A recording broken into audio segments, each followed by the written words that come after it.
How I fell for cryptic pregnancy scam. This was in the year 2019, in August. A friend of mine called me. We got married the same year, and she was also teaching like me. And she said, babes, I'm pregnant too. And I was so happy for her. So she said, follow me, let me take you to the place where God answers my prayers. I was really tired already. I was tired because I had gone through a lot. But I said, since God has answered her, God will also answer me. So I followed her. It was on a Saturday. We went to this place. If you are in Asaba or its environs, you will know Asaba Scan after traffic, opposite Asaba Scan. When we got there, I met the woman running the place. Her name is Mama Zioma. That's what we know her as. When I got there, I was hopeful, because I saw that Mama Zioma herself was pregnant.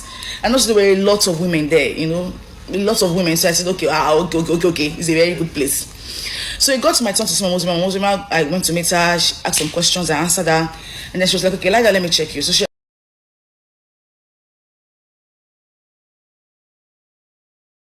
Hi Diamond, welcome to topisqotv. So we are going to be listening to this woman's story of how she fell for cryptic pregnancy scam. Remember, we started this series about cryptic pregnancy stories, listening to people's stories, the ones that said that they scammed them, the one that said they had babies through cryptic pregnancy. We're doing that series on this channel. Anyway, I stumbled across her story and I was like, wow, this is intriguing because this is something for us to learn, okay, because it's very, very educational. I already explained what cryptic pregnancy is in another video, so I don't want to flog it. You can go back and watch the video.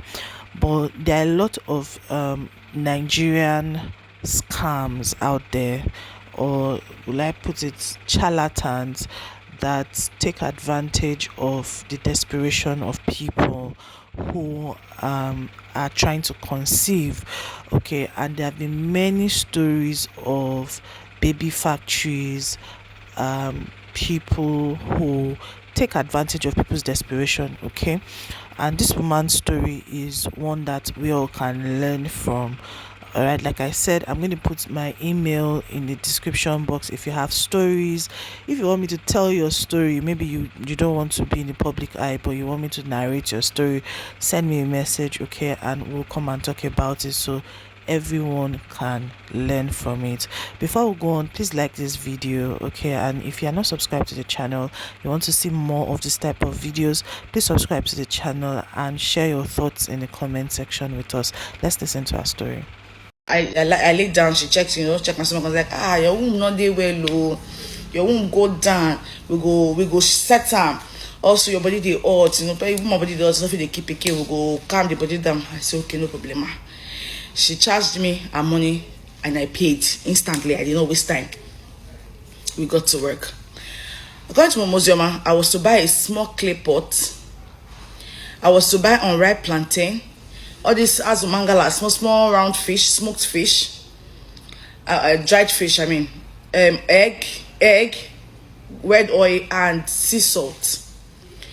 Every day, every morning, we had to cook an unripe plantain, with one egg, one small azo, one small fish, red oil, and that sea salt.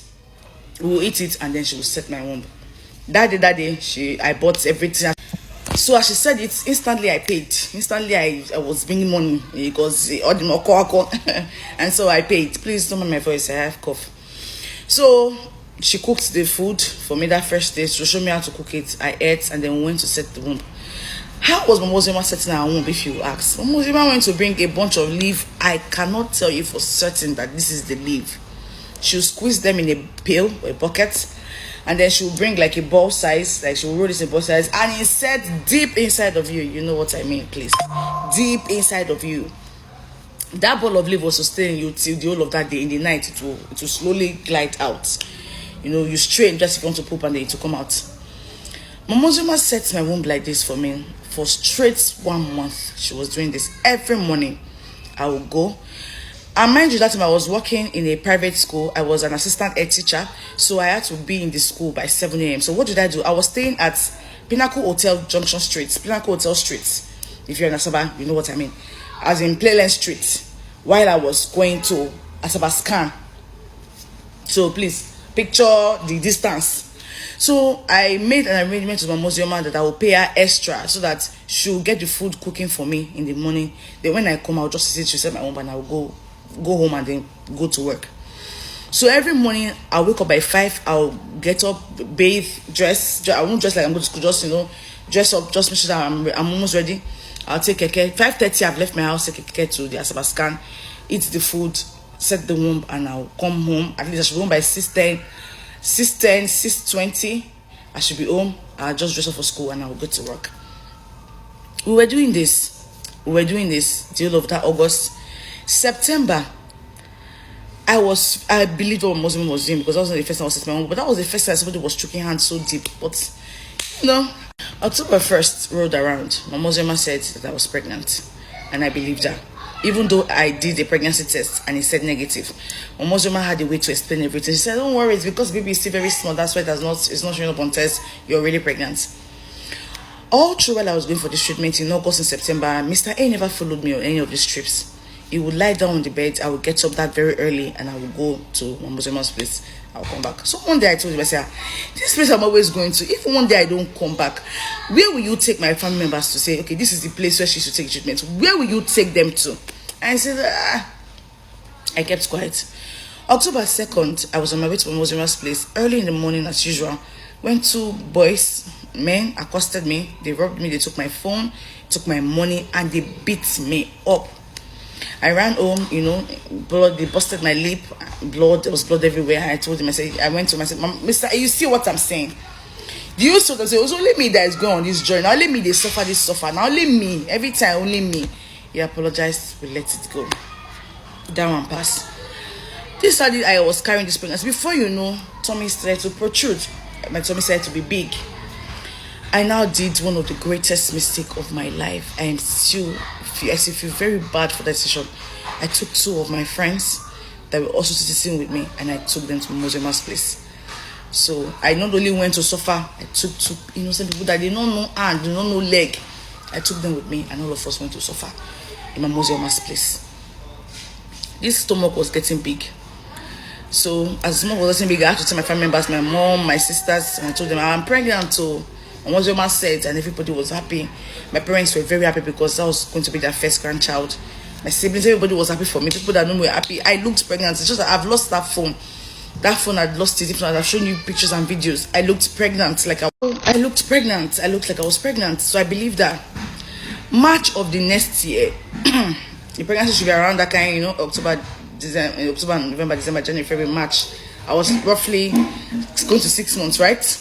Still, pregnancy test was still saying negative. Scan was saying they're not seeing anything. I don't know if it was my desperation or madness. I don't know what it was. Or was it jazz? I believe the Mosema hook, line, and sinker. It's just it. I don't know what it was. I'm educated, please. So it got to March. Me and one of my friends that I took there, and I said, let's go and register for antenatal in FMC, Hospital Asaba. Went to FMC that morning. We went to on a Tuesday. Went there, we did all the tests, and they'll take your urine, take your blood, and they'll be turning you around doing tests. Then later people will see the doctor at the end. It got to my turn. I went to see the doctor. The doctor said, "Madam, why are you here?" I was visibly pregnant. Visibly, tummy was out, everything. He said, "Madam, you're not pregnant." I said, "What?" This one, show bad, show okay. You're not pregnant. I said, "Okay, lie down. Let's check you." They did scan. They did funda height. They touched manually. I said, "Madam, you're not pregnant." Who said you are pregnant? Well, as they were busy interrogating me, my friend was in another doctor's office also being interrogated. He said, "You're not pregnant, madam." Okay, you know what? You should go and do transvaginal scan at echo scan. Let them know what the problem is. So me and my friend, then we now called our husbands, my ex-husband and our own husband. We went to echo scan. They did the transvaginal scan. There was no baby. There was no baby. But I looked pregnant. No, I know baby kicks, but that was my first time, so I didn't even know what to expect. So that's how we're doing it too. We're doing it like that. Even after that one, after the transvaginal scan, we went to Muslim. Muslim said, "Don't worry, the children are hiding." Evil people. Muslim said, "Don't worry, the children are hiding." She even told me that I was carrying twins, 2 boys. That should not worry that the children were hiding from evil eyes. They don't want evil eyes to see them so that they will come out safely. And she had talk for everything that you brought out. Any complaint you have, Mozoma had response for it. And we believed it. That's my problem. That's by the way, please. We continued like this soon. August again, it was now 1 year of me going to a place. The stomach was visibly visible. Anybody that saw me knew that I was pregnant. I told my husband, this baby, you know I wish they go born them. I say, don't worry, very, very soon you will feel like just now. Don't worry, you're somebody begin. So that August, my friend called me. She said, I want to tell you something. No? We are truly not pregnant. I told her, maybe it's you that is not pregnant. Me, I'm pregnant too. She said she went to the village with her mom and they went to meet another medical person. Said she's not pregnant. She not told me, she said that if I'm doubting it, that I should do something called fruit fast. That the way my tummy will go down, I will not believe it. I cast her out once. I said, "Kai, not tell me that kind of sense. Me that I'm close to EDD. You can't tell me that." I blocked her. By then, I had quit my job, so I was no longer seeing her. September 16th, 2020, on the dot. That's September 16th. I felt a pang, like sharp pain in my tummy. I called my mother. My mother said, "The baby is here. Baby is coming. We should bring her back." My mother had given us hospital lists. I bought everything. There was nothing that I did not buy.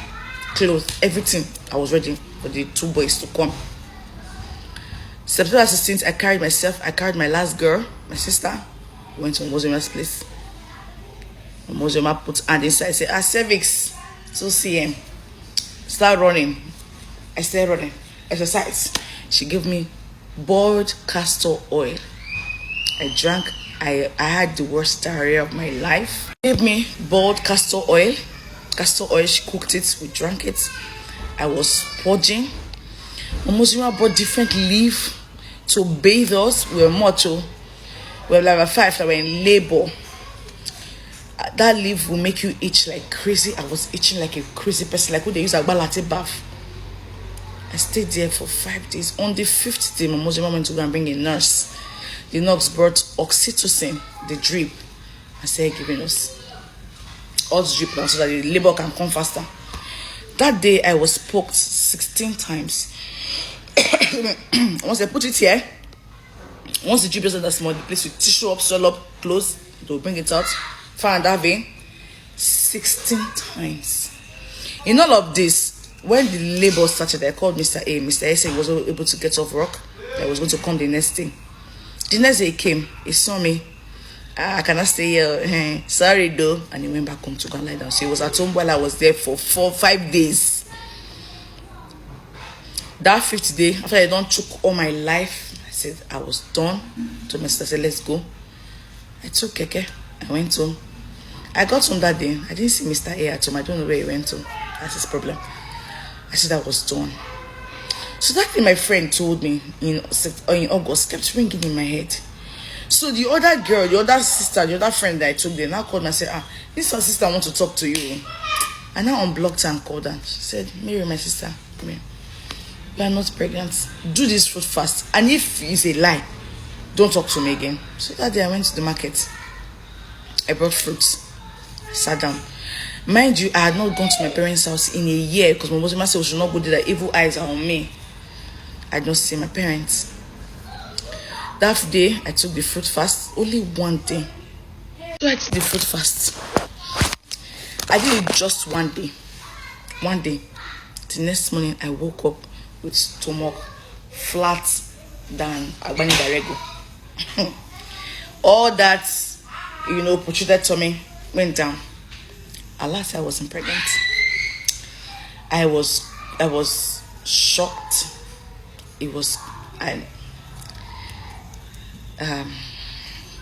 That was one of the lowest points of my life. I went home that day. I got to my house. My parents were not around, so I waited for them. When they got home, they saw me. Flat stomach, no baby in my hand. What happened? I explained. Hey, my parents burst into tears. They were crying. I make all they console them. Oh yeah, sorry. Because me, I have cried my own and I let it go. My daddy was so furious. He was like, let's go and get Muslim and arrested. And let all those other women there know that this rubbish we are doing here. But before I could do that, in my place now, once a woman is married now, they believe that the authority of the home belongs to the man. So my father called Mr. A and said, what are we going to do about this? Mind you, Mr. A is a uniform man. What are we going to do about it? Do you know what Mr. A said? Let us leave it for God. That he was ashamed. He didn't know the mouth was going to say this. That people would laugh at us, that we were food. That we should just let everything go. First, how can we let everything go? Okay, if let's say our own does spoil, no wala. What would you say the other women there? He said, no. My father looked at me and said, what did you say? What do you say to this? I said, no, let us let it go now. Since he said, let's let it go. Let's let it go. And that's how we let it go. But that was the beginning of the end of that marriage. I realized that I was with someone that will never stand up for me. He will never fight for me. He will never stand. Nothing that will hurt me that will touch him in his mind. I just knew that I've made mistakes. I knew that was the beginning and the end of that marriage. We were done. Because what am I going to be doing? When we got home, people were like, congratulations, you born. You boys, baby. It's here I go talk. Before I would say no, he would say no, we lost the child. He was so ashamed. No being your end happened to, but now him be shame. Please. That's how we let it go. And I said, God, Muzioma, spent 1 year of my life carrying empty stomach, korofo, up and down. That's how I fell for pregnancy scam. Please, TTC mothers, do not allow anybody to weaponize your desperation. Do not allow. Use your sense. Open your eyes. Shine it. Do not allow someone, another animal, to. I know what I saw. My livers were damaged. My kidneys were damaged. I spent of what I've ever spent on Museum. I spent it in the hospital to get my health back. My legs were swelling. All the herbs she has given us, only God even know what she was feeding us with. I almost lost my life. So I thank God for today. God is here. You don't need anybody. God will answer you. God will bring your miracle baby speedily this year. In the name of Jesus. So that's how I feel for pregnancy scam. That's how an educated mathematics graduate like me became a fool for an illiterate and uneducated woman. So have a nice day. Bye.